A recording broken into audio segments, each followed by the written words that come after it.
Сайн байцгаана уу? Бичлэгээ үзэх өдрийн мэнд. Дүүнбергер парт 2-оор уулзч байгаад баяртай байна.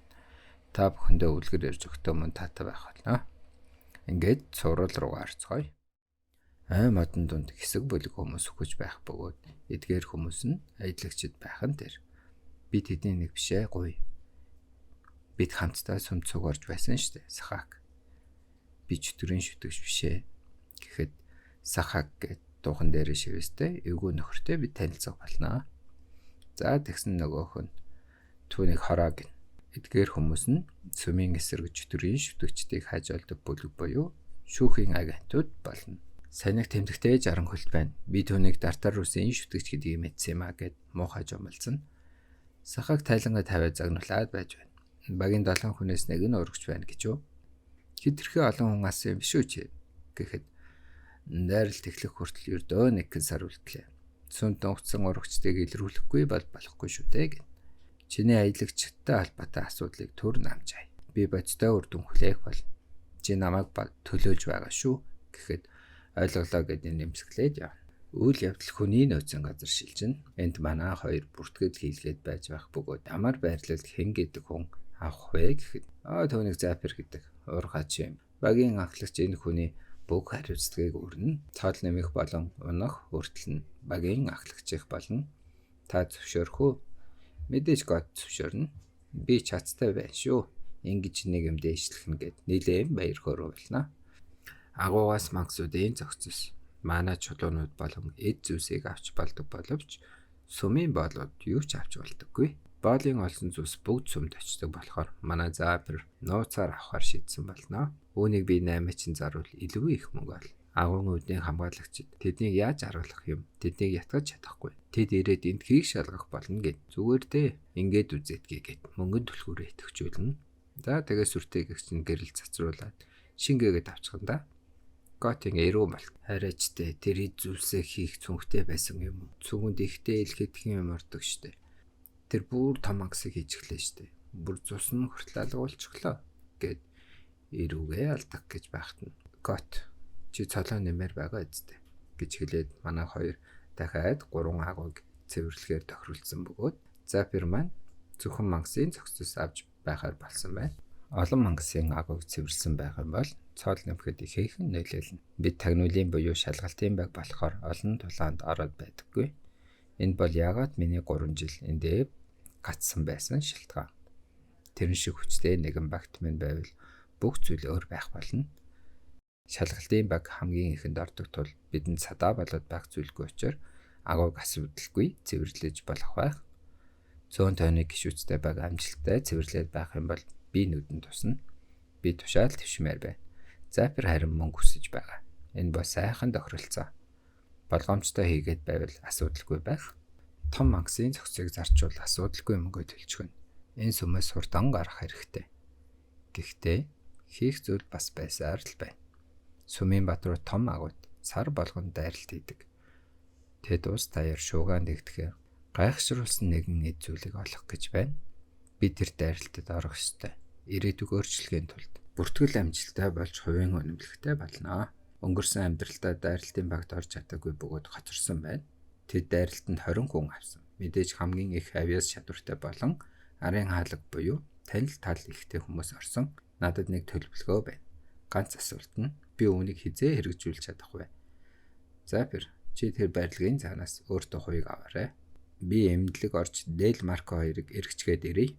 Бас бус зүйл хэрэгтэй бол гэд ярьж байхад нөгөө агентууд гараад ирэх нь тэр. Гот Заперийн долгоог доош тарнаа. За нөгөөдөл чинь явж байгаад Сахак нэгэн сэжиг авнаа. Гот амсгаа аваад тэд нар бол шүүхийн агентууд буюу тусгаагийнхан. Гэхдээ сүмийн боолууд л та. Боол гээд ижилдэг шарцаж болохгүй шүү. Хэн нэг зуучих юм бол тавихгүй. Тэднээс зайгаа барих хэрэгтэй. Тэр урдан байгаа хүн бол Сахак буюу галзуу нохой. Тэр шүүхэд хүн алах гэж л орсон байх гэд ярьж байхад нөгөө Сахак нь өө чи гэхэд Готын эрүү малтрах шахнаа дахиад. Тэр сонсч өгсөн биш үсттэй гэхэд наашиж чиглээд ирнэ. Хөө чи уурхаач минь намайг Сахак гэд шүүхийн агент бай. Өөрийн байрлал нэрээ хэлээд. Эрхмээ түүнийг Запер гэдэг манай багт дөнгөж саяхан ороод байж байна гэхэд за чи ямаа татаадах гэд амар хорон аавра гаргана. Гот шөөрх юм нухаан алдчихдаггүй юм гэсэндэ гайгүй шүү.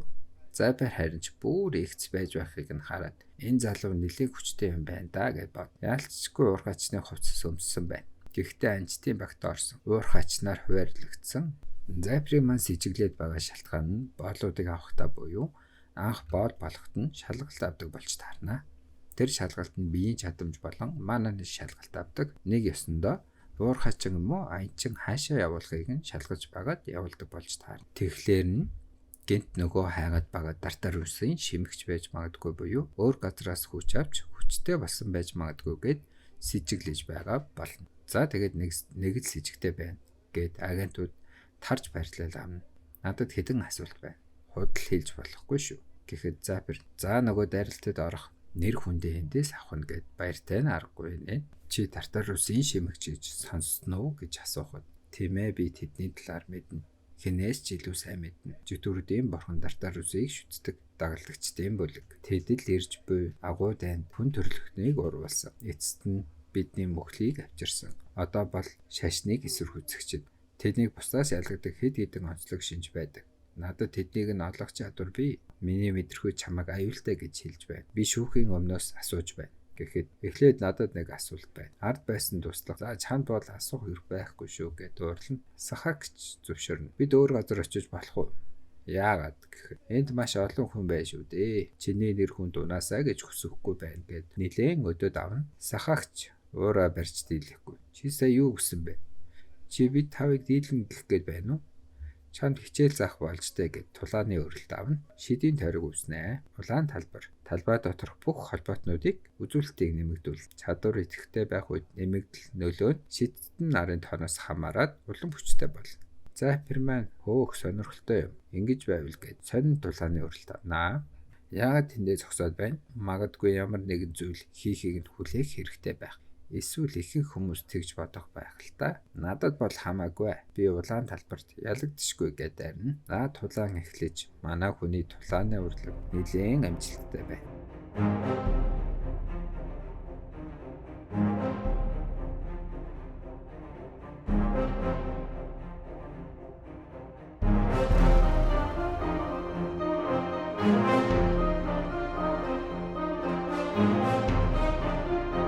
Барьцглаа. Төмрөөр хийсэн хөл юм удаа гэд сахаг өөрөө баригдсан байх бөгөөд ингээд унтахаар болноо. Запер баруун талаас чинь гэхэд нөгөө хүн амир том залуугийн өргөст гинж ирхэн тэр. Запер маань чи чинь ярддаг байсан юм уу? Чамайг тэрний хоол гэж бодлоо гэд хэл хамаараагаас зүгээр байхгүй. Өргөст гинжний дайралд үргэлжсээр л Запер маань болцаар л чулуунууд нь нийш тийш үсэрсээр л сахаг унцаар л хэрвээ тэр бүгдийг нь ялчих юм бол албан ёсоор баривчлах хэрэггүй бол байцаалтч явагдахгүй. Тийм болохоор Запер ялаарай гэд хөөрхөн дэмжиж байж байна ахлагч маань. Чи ялагдах юм бол би хамаг хариуцлага хүлээх болохоор тэдэнд битгий ялагдаарай гэд. Тэгсэн нэг залуу хажуунаас одоо ч хэцүүтгэндэ тэр сайн болтож зохиж байгаа ч асуудал одоо л эхлэх гэж байна гэд хэлтэл Запер гинжлэгдэн улаан талбайд удаан хугацаанд байхаар хугацаанаас хамаарч хүч нь ихсдэг болно.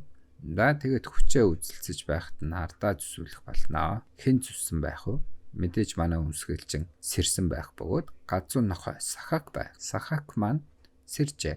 Одоо хангалттай чамайг шоронд хийх болно гэд бүүст скелээ хэрэглэнэ. Чи намайг харж чадахгүй байна уу? Миний бүх чадвар 80% өссөн.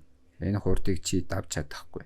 Ингээд өөх гэж хэлээд их зурдаас нь дайртал юу 80% цаашаа. Сахаг маань буцаад унтахаар болноо. Та нар чинь багаар ажиллаж мэддэггүй юм уу? Чи амиа бодож дайрал хийсээр л байла. Тэнд байгаа том нөхрийг огт ашигласангүй. За тэгээд нөгөө том нөхөртөө чинь хүчээ дахиад үүсгэх болноо. Энгийн чадвар ашиглаж хүчээ нэмэгдүүл. За тэгээд том нөхрийг хамж аваад тойруулаад шидчихнэ. God болон иргэдийн өрөө мултарч. Сахаг дахин сэрээд чи муу одоо хэмбэ гэхэд чамайг байцаагч гэж бодсон юмсан. Надаас асуух зүйл чинь энэ үү? Харамсалтай чи үүнийг мэдэх хэрэггүй гэж хэлээд цааш явна. Тэгсэн нэг нууц ноётойг харж байх бөгөөд уулаг алдаа гайхалтай байлаа. Тэрнийг илгээсэн юм байхдаа бидний эзэн гэд учир битүүлэг үгс хэлнэ. Энэ хүний талаар удахгүй мэдэж авах байх. Эхний алхам маань амжилттай боллоо. Дараа нь гэд явж байтал хамаг биеийн хөшгөн тэр. Энэ манай хөлтөлт байна. Манай хэрэглэгчийн манай дуусах үед төр зургийн өвдөлт ядарсан мэдрэмж үүсгэхийг хэлнэ. Запир маань төмөр хаана ингибуст хит их хэрэглэснээсээ болоод мана дуусах явцаа хянаж чадаагүй улмаас манагаа тэг болгосон байна. Тэгтэл тэнгэрт үл суралдаж гэрэл цэцэрч үл мэдэгдэх зүйл гарч ирнэ. Би бол сүнс Шайло. Би агва өрийн бурхан Лорд Усрагийн нэрийн өмнөөс ирлээ. Чиний мана тэг хүрлээ. Би чамаас төмөр хан чадварын төлбөрийг авах болно гэв. За энэ юу болоод байгаа вэ гэхлээр чадвараа ашиглаж байх үед чинь авсан альва ядрал гэмтэл нь бүгд өөр хэлбэрээр хуримтлагдана. Дараа нь чиний манатыг болох мөчөд тэр хуримтлагдсан бүх гэмтэл нь нэг дор бууна. Олон адал явдал хайгчид өөрийн чадварыг ашиглан өндөр түвшний агууг цэвэрлдэгч эцэстээ дампуурч өгдөг. Энэ бол өрийн бурхан Усрагийн хоёр эртээс илэн хүмүүсийн мөхлийн ирмэг дээрх зөвхөрлийг сорж тижээгддэг бурхан. Миний тулааныг үзэж байжээ. Маш хүндэлтэй бурхан гэхэд нэрээ л үзэж байхгүйгээр хөөрхөн эсдэлхий хилээд сууж байна. Гэмтлийг тооцоолж байна. Тооцоолол дууслаа. Тоолж эхэллээ. 10, 9, 8. За тэгээ Запир маань хүнд байдалд орноо. Нэг нууц зүйлтэй байна. Тэр нь аюулын үед хэрэглэх жижигхэн уусмал байна. Усра бурхан их доглоод хүлээж байна. 3, 2, 1 гэх үед уусмалаасаа туслыг амруугаар хийгээд амжина. Хэрэглэгч нэг манатай боллоо. Өөрийг цуглуулах үеийн хавцыг түр хойшлууллаа гэд. Чи намайг дутуу хэлжээ Усраа. Би үүнд битгэлтэй байхгүй гэж үнэхээр болсон гэж юу гэдэг нэмсэглэн. Би бол амьд үлдэхийн мэрэгжилтэн. Хүн төрлөختөн устгагдсны дараа хүртэл бүтэн нэг жил амьд үлдэж чадсан. Чиний жижигхэн ангийн цогцоороос зүхтах бол юу ч биш гэж хэлээд сайхан амьсгаа аваад Усраа бурхан руу зүрхэлээ. Усраа бурхан ихэд тэлгнэж хөөрхий яст мэлхийг хаг бацнаа. За тэгээд манай хүн сэрээд хартал орон дээр хөвтөж байна. Хаана байна гэж бодцол өө чи сэрчих үү? Сайхан амарсан уу? Гэт хоёр гарыг нь бөөн багас зэвсэгтэй хоёр болтой хөтөж авнаа. Гэгэнт минь та юу хийж байна? Уучлаарай гэнт өөр газар сэрээд гайхсан байх. Санаа зовлтгүй. Энэ бол бидний ажлын газар. Бидний гэрээний дагуу төлбөрөө авах гээд бидний хугацаа цагийн өмнө дууссан. Одоо төлбөрөө авна. Төлбөрөө төлөхгүйгээр аюултай зүйлс хийн гинэ. Барьцаан тавьж зээл авах хүүгээ хугацаанд нь төлөхгүй байх. Энэ байдлаараа болж зээлээ эргүүлж төлөх ямар ч санаа зориггүй гэж бид үзэхээс өөр аргагүй болно. Өөрөө төлөх юм уу яах юм? Хилээдэх гээд уурлана. Манай ашиглах юм бол маана дуусаад Усраа бурхан буцаж ирэх учраас өөр аргаар зохицуулахаар шийднэ. Агууг цэвэрлсэн төлбөрөөсөө өгнө гэхэд хитрхи баг байна. Чиний эрхтнүүдээс авна. Залуусаа түүний хуруунаас нэгийг нь авъя.